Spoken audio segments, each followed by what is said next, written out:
Hello and welcome to Rainbow Inspirations. My name is Greg Howell. I'm a volunteer with AARP North Carolina. Rainbow Inspirations is presented by AARP North Carolina in cooperation with Blue Ridge Pride. Today, we're very pleased to welcome as our special guest, Jacque Combs. Jacque is an ordained deacon in the Episcopal Church. She's a licensed clinical social worker and a certified spiritual director. So Jacque, welcome. We're glad to have you with us today. Good to be with you, Greg. Thanks for inviting me. Why don't you tell us a little bit about where you're from? I know you're in Western North Carolina now. Have you always lived in this area? Well, I was born in Winston-Salem, lived there through the first grade, and then transitioned to Indianapolis. I was there through the 10th grade and landed up here my senior year in high school. So my maternal family is from this area, and it felt like coming home. So I've been here ever since. Now, I understand that, was it your mother who was a member of the church where you're actually a deacon these days? She was. It was really, it's a mystic gift to be there at Calvary Episcopal Church in Fletcher. And yes, she grew up there along with her maternal family. Uh-huh.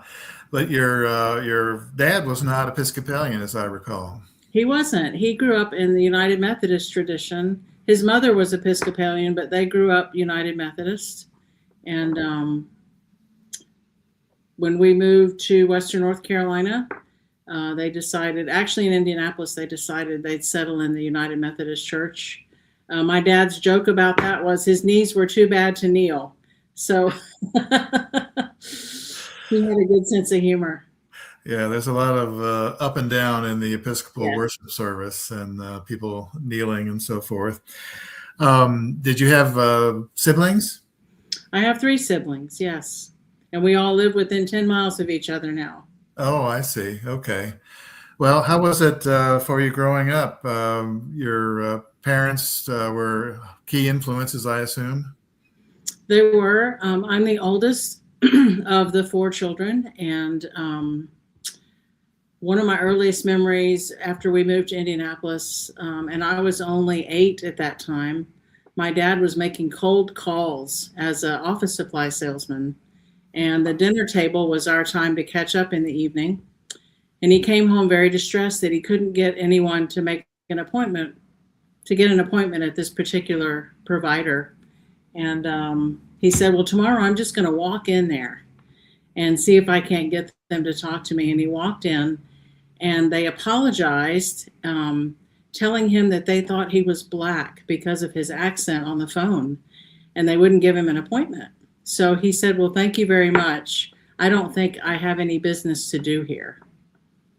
And he left. So I remember that conversation even at 8 years old.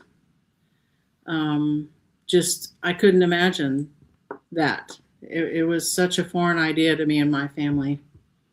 So your parents were progressive advocates. They were. My mom worked for the welfare department when they were first married, and then she was an educator for the rest of her life. And they were always welcoming, particularly as children and teenagers. I remember them welcoming all people into our home, and were particularly caring of those that might have been in the margins for whatever reason. Mm-hmm.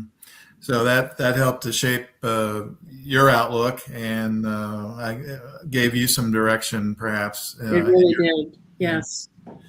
Tell us a little bit about your educational experience.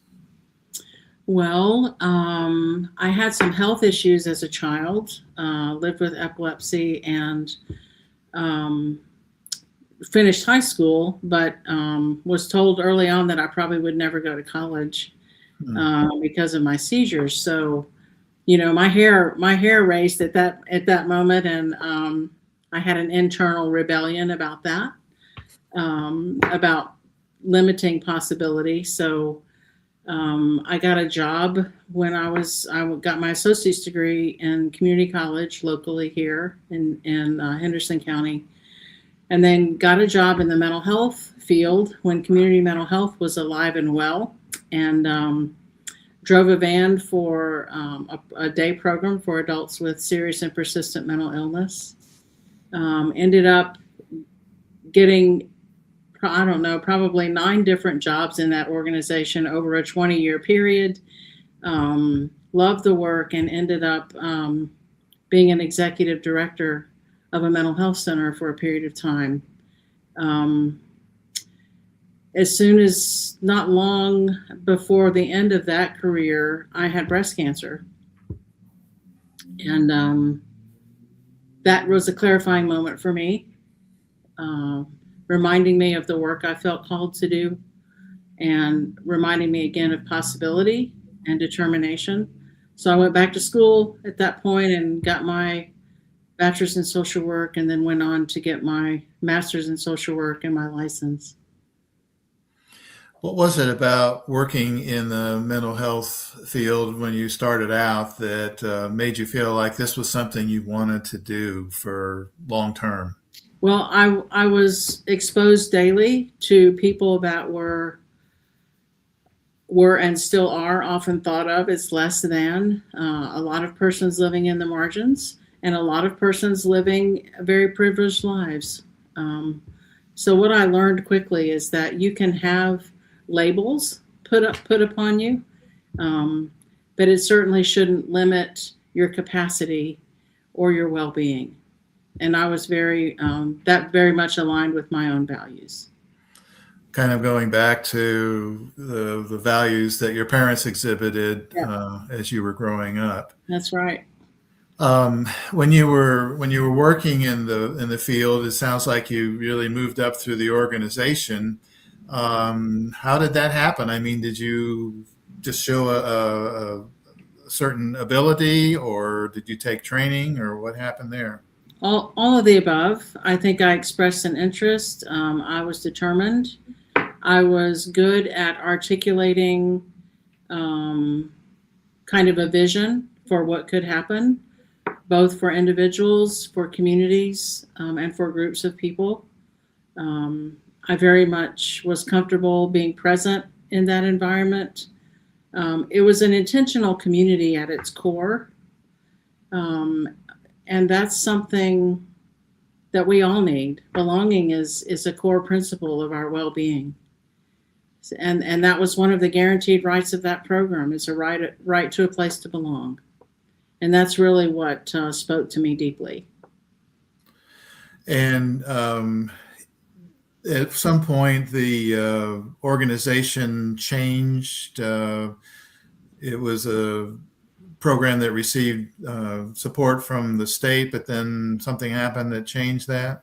Well, North Carolina divested of um, they divested and privatized the mental health, substance use, and developmental disability services.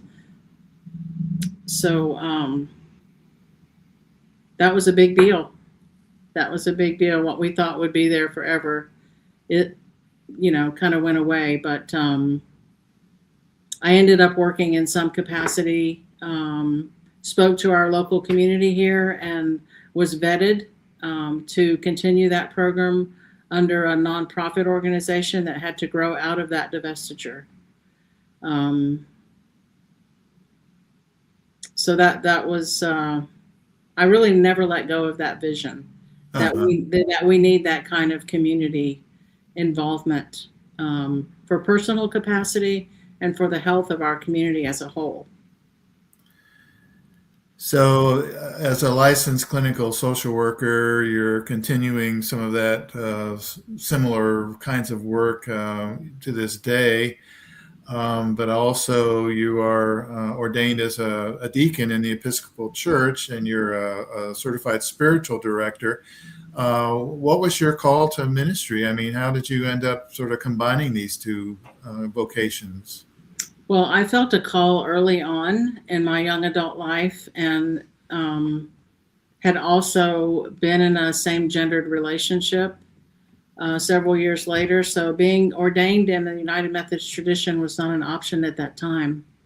And then I found the Episcopal Church, and or I was familiar with it because, of course, my mom grew up in that tradition. But I was reacquainted with that in the 90s and ended up being confirmed in the Episcopal tradition in the late 90s. Um, I'm going to ask you to repeat your question again that you just asked me.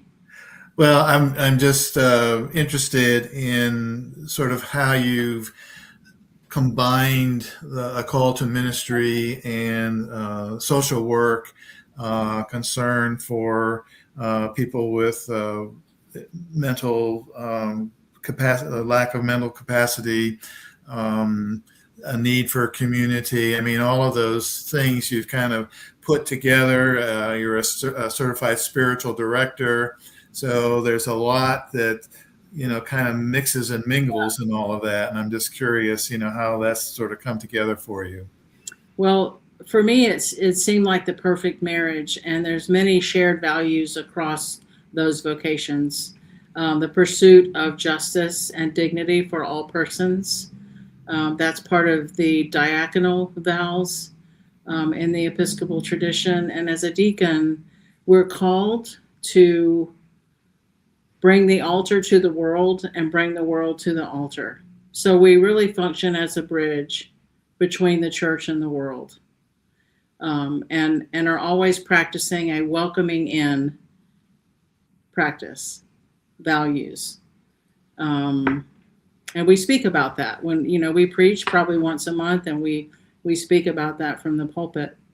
Spiritual direction is about inviting a person to embrace the whole of their story. So it's different than psychotherapy. You're holding a place more than doing work and reaching goals.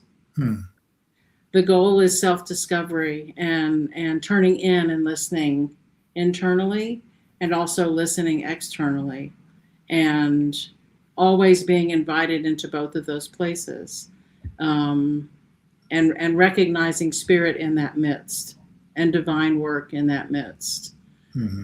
Clinical social work is also about the dignity and worth of every person. It's about advocating for that with people and families, with systems. So I think the paradigm of well-being and the discovery of self and our connections to other people, our connections to the community and our world, and our connection to that which is greater than ourselves. That permeates all three of those vocations. Very comprehensive. You mentioned that you had experienced a sense of calling earlier in life, and then it seems like maybe there was kind of a gap before you actually lived into that Oh, call. yeah, big gap. Can you tell us a little bit about what happened there? Lots of life happened, Yeah. Greg. Yeah. So not believing that ordination was possible. I fell in love with a young man who was a United Methodist pastor, and he was from New York but served a church in this area for the summer. And we dated for probably 3 years, and by the third year realized that we were both perhaps attracted also to the same gender. So we had an engagement, and then he was injured, was paralyzed from the neck down. His name was Gary Petrillo, and that was a pivotal moment in my life to reevaluate who I was and what my call was. So I was again invited to the call, but it didn't seem possible. But what I was aware of is that we almost entered into a sacramental relationship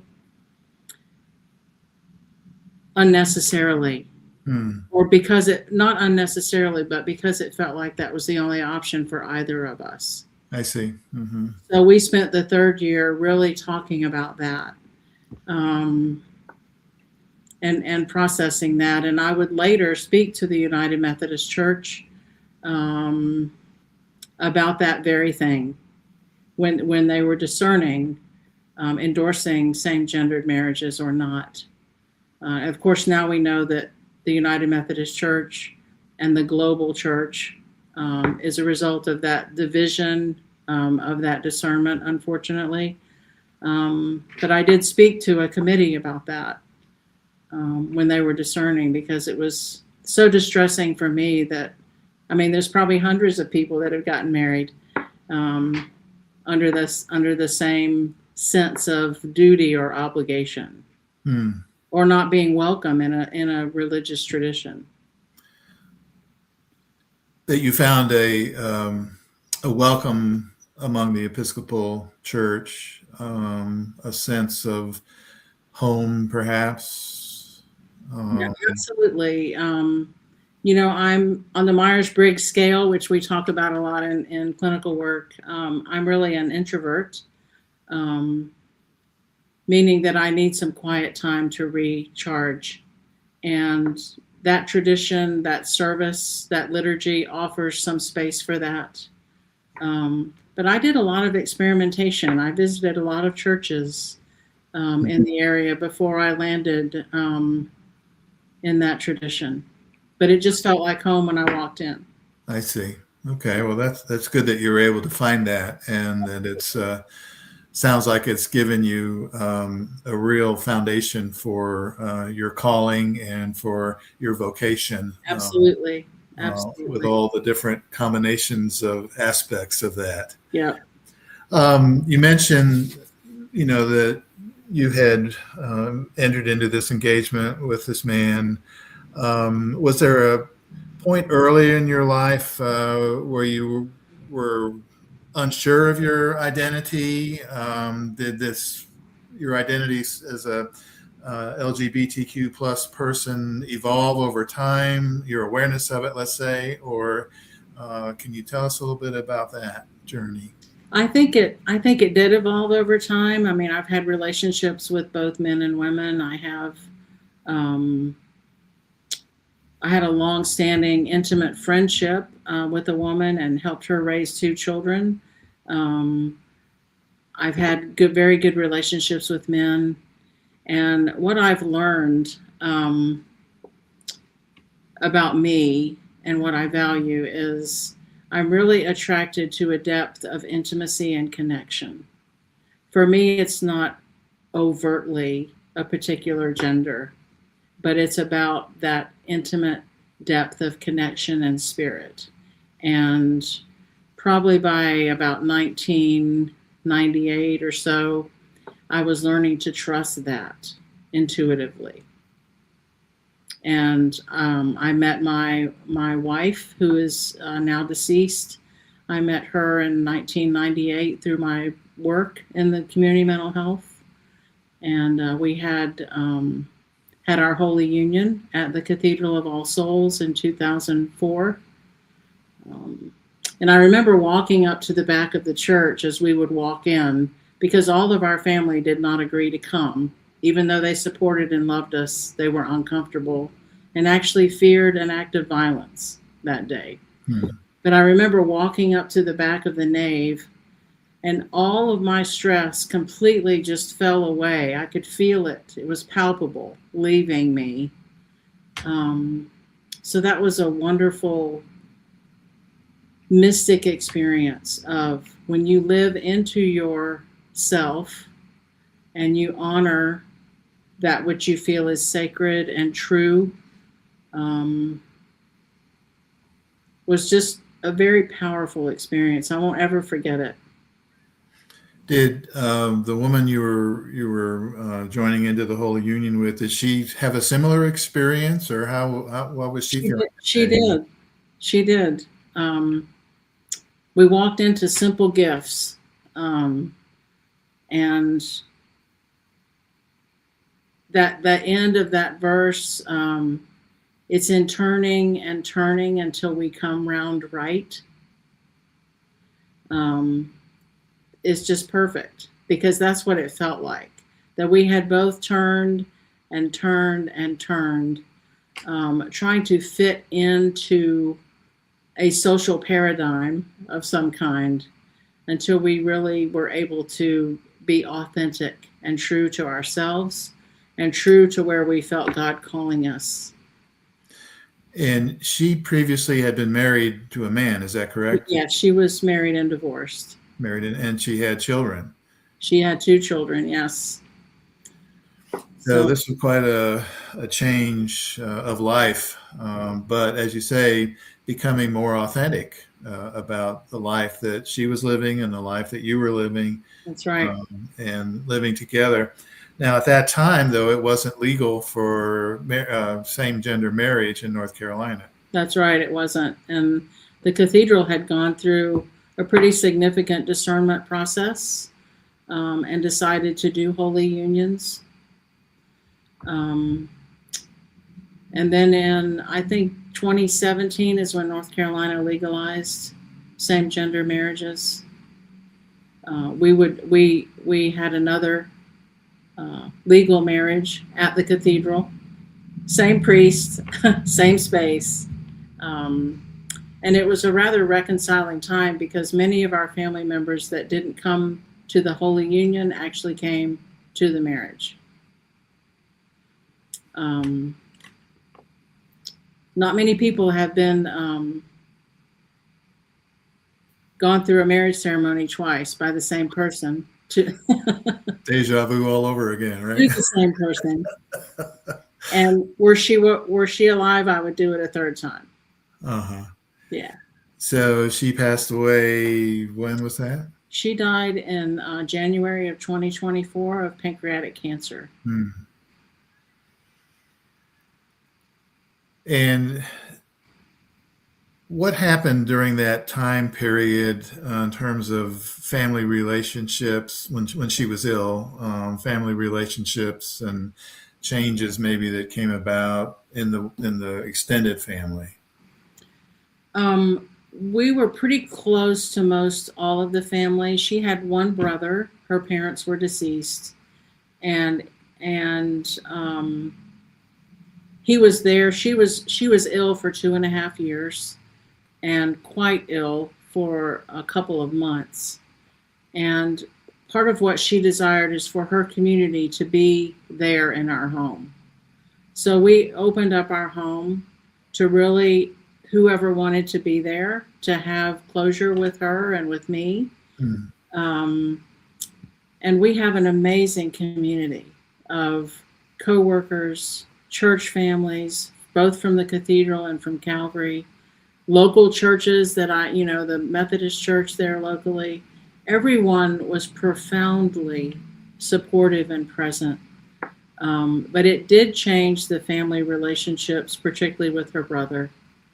And he said he had never witnessed anything like it. And I said, well, what do you mean by that? And because his wife had died just the September before. But he had never witnessed that kind of community, that large a community, be so present day in and day out for the whole of her illness. And had he been around more often, he would have witnessed that when she wasn't sick. We were blessed. I think our authenticity really invited people into our lives in a very comfortable, welcoming in kind of way.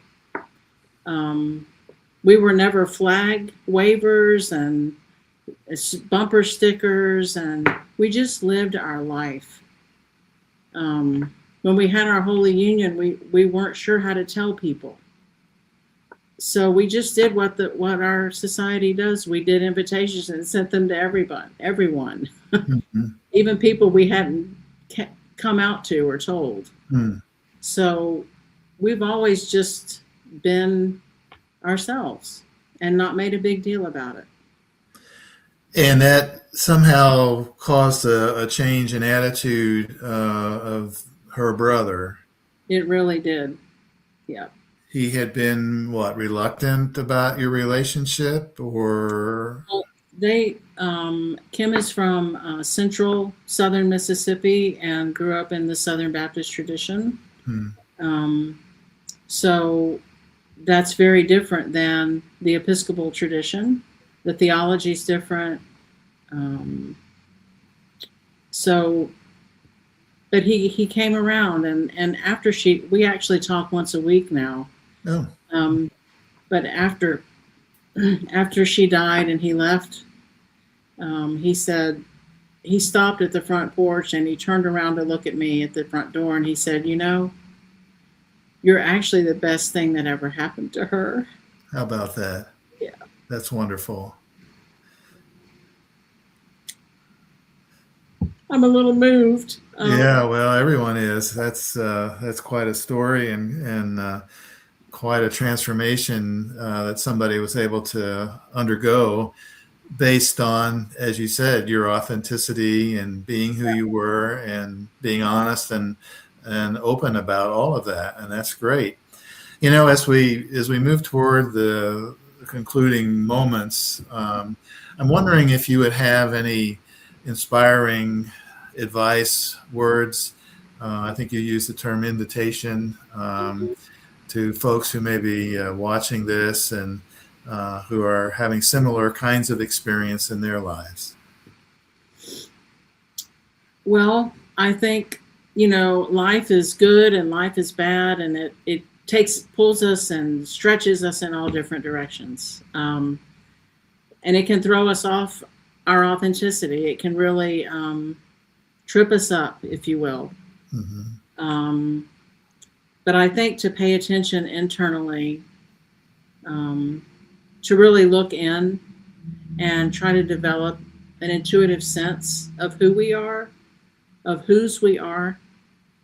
And sometimes that means to understand what we don't want anymore. You know, we all know what we want. And I say this to my clients.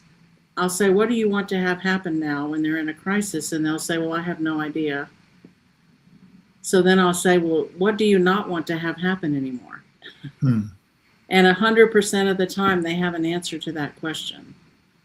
So that's a clarifying question. So just looking internally and noticing how you feel and how you're responding to situations, and just looking for your truest self, and not be afraid to ask for help about that. It seems like our culture promotes a lot of dismissal of individuals from all aspects of society. Absolutely. So facing that, how does one do what you've just described, do you think? Well, one, I think we can't be afraid to ask for help, and we have to look at our values. It's constant values clarification. And we can live those quietly, and we can live those out loud, and we can live right in the middle. But when we have an internal dissonance with our own values, then we're just probably going to be like a magnet and stick on to whatever is happening, whatever the trend is. But I think it is important to always be in touch with that. Well, and I know you've mentioned in your case, your family provided values that have stayed with you your whole life. Perhaps your education and your experience working in the mental health field, your faith commitments and calling and vocation, all of that coming together, I think probably helps provide a basis of strength, especially in the face of difficulties and challenges and conflicts that are thrown at you and others through society's expectations or lack of awareness, or however you want to say it. And I think the dismissal you referred to, that really causes a lot of grief in people. And we think we're not comfortable with grief either in our society. But I think that's one of the most central paradigms of across our lifespan. We're always letting go of something, or trying to manage a difficult moment. So I think there are a lot of unexpected gifts when we can hold our grief and honestly lament and then work beyond that toward a well-being and clarity of who we are. All with the hope of living life to the fullest and experiencing who you are, as you say, with authenticity. Well, we certainly thank you, Jacque. You've shared wonderful thoughts and ideas today, and your experiences and your values that you've developed over the years and your faith. And we certainly appreciate that. And I'm sure that people draw inspiration from that, perhaps in ways you're not even aware of. And so your witness as an example are greatly appreciated. Thanks We so much, also, Greg. we also thank those who are viewers today, and when they look at the video later on YouTube, you can find the videos for this episode of Rainbow Inspirations and prior episodes on YouTube. If you search for AARP North Carolina Rainbow Inspirations, you'll find the videos.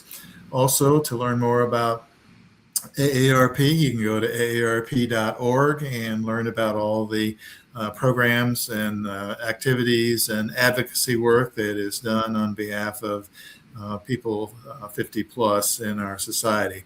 So thank you, Jacque, and Thank thank you, you, Greg. our viewers, and we will see you again next time. Thank you.